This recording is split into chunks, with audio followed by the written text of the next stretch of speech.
how unusual is it that at this stage and at the point where Newt Gingrich is in trying to win the GOP nomination that he is continuing to stay in this fight? Well, he's got net debt. He's lost 31 of the first 33 nominating contests.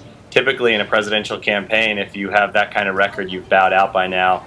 But unlike Newt Gingrich from the beginning promised us a very unconventional campaign, and so he is keeping to form, is going to decide to stay in.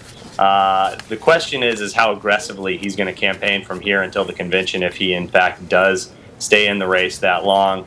His staff is saying that he's really going to be focused on securing these unaffiliated delegates who could play a role in a floor fight. But the fact of the matter is that will all be moot if Mitt Romney is able to wrap up the nomination before that happens. And given where Gingrich is in the polling, he's really in the mid to low single digits, and his swoon is making that task a lot easier for the frontrunner, Governor Romney.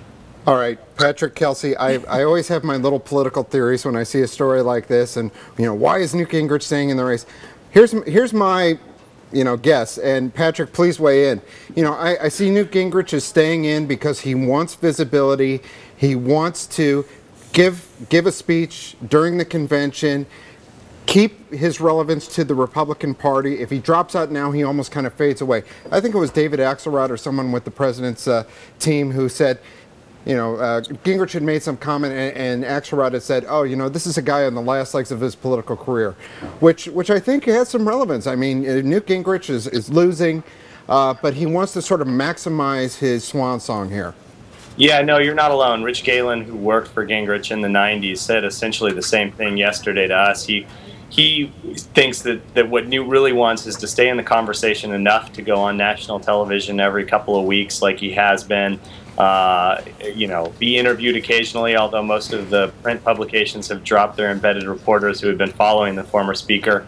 But just to stay in the conversation and then arrive in Tampa with maybe moderate fanfare, get a decent speaking spot, and then and assign his delegates with great fanfare to the eventual nominee.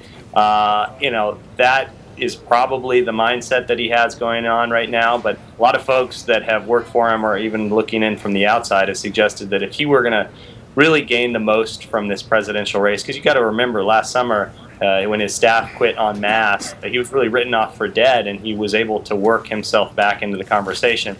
And a lot of people that have been watching this for years think that he probably would have been best served to bow out after Georgia, after winning just one state in the South, or maybe even after Illinois last week. But by keeping this thing going, the only message he's sending to the party is a message that they'd heard before, that he's more important than the eventual nominee. And I think that's just stirring some of the old animosity that he built up over the years. All right, quickly, just two words almost. I want to know, how likely is this fight goes to the convention? Very unlikely. I think Romney will probably wrap this thing up given the trend lines right now.